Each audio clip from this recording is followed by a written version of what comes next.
Hi dears, welcome back after a short break. Today again we are starting with the super high yield things from medicine. We are starting with a series of all the subjects. So I'll be discussing high yield topic from all the exams including FMG, PG, CROC exam, IMLE, right, USMLE or PLAB exam. So that like this medicine is a vast subject, it's like an ocean. We can never finish it, right? So, what is almost asked in all exam or what is important, what is high yield? That's what we are going to discuss here. So, let's begin. Welcome back. So, today we are starting with a series called Endocrinology series. Endocrinology, right? Study of endocrine glands. We all know about it, we heard about it, right? See, from our first year, when you started the journey as a doctor, you are hearing the master gland. We call it as master. Some say it is pituitary, some have dilemma like hypothalamus. Still, we consider our pituitary as our master gland, small mustard-sized gland. So, when we talk about endocrinology, we are supposed to start from our pituitary.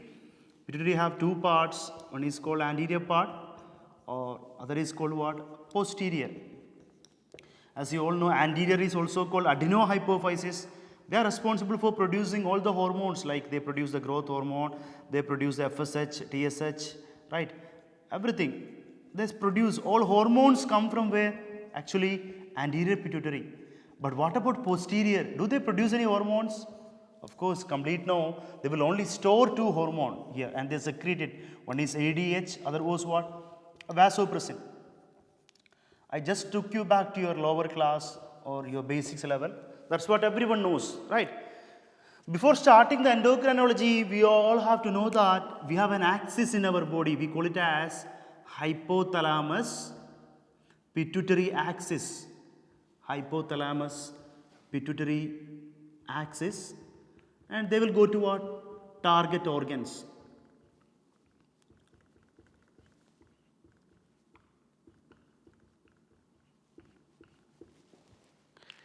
As you all know here, as you all know, right?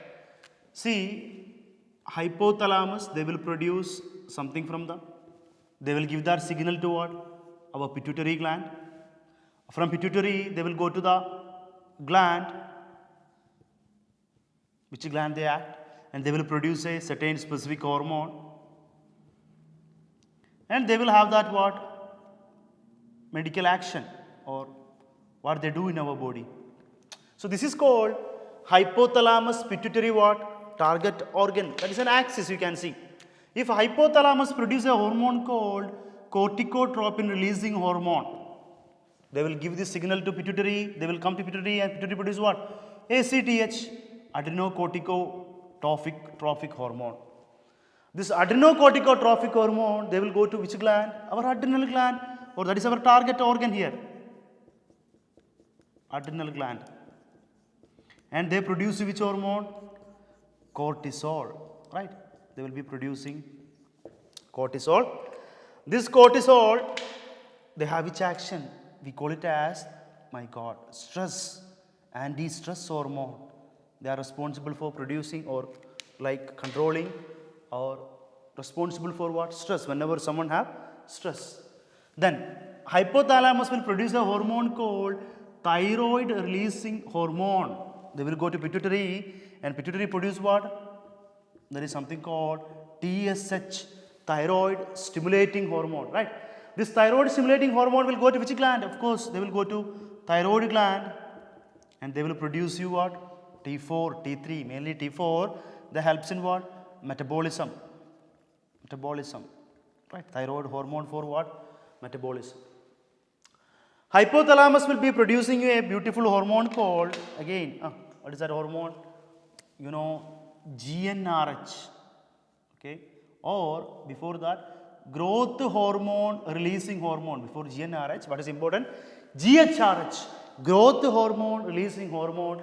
They will go to pituitary and produce what? Growth hormone, or sometimes we call it as somatotropin. What is growth hormone? Or we call it as what? Somatotropin.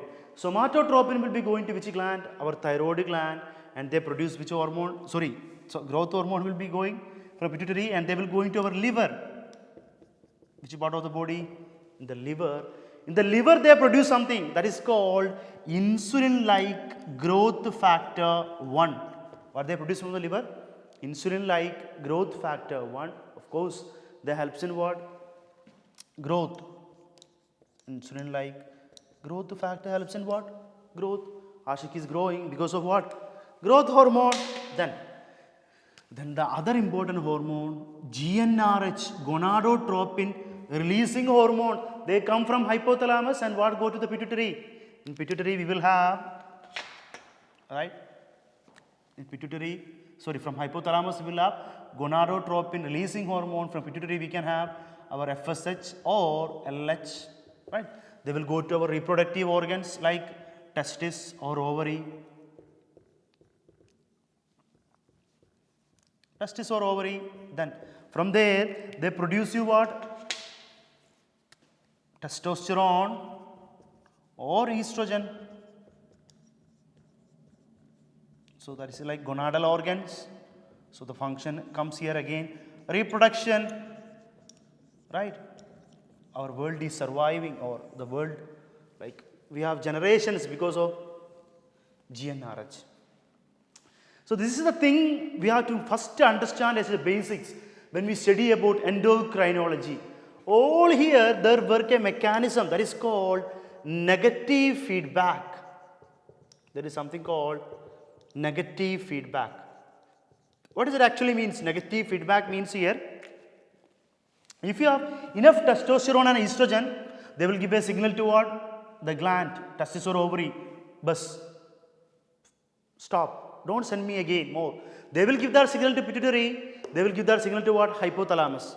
Or if your growth is less, right?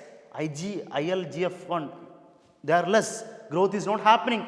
They will give a signal to liver. Produce more. Liver will say, hey, pituitary, produce more. Produce more growth hormone. They will give a signal to what? Hypothalamus. So it means when I have enough, they will give a negative signal. No. Finish. When I am in need, they will say, give me, right? That is called negative feedback. When I am hungry, I need to eat. Similar manner, in our body, certain endocrine hormones are deficient. Hypothalamus get the signal, they start producing, and this axis start what? Working out. So this is the basics. As a doctor, as a medical student, you have to know, to understand complete endocrinology. I hope you understood what is the scratch basics of endocrinology. Now let's move with the pathology, the diseases.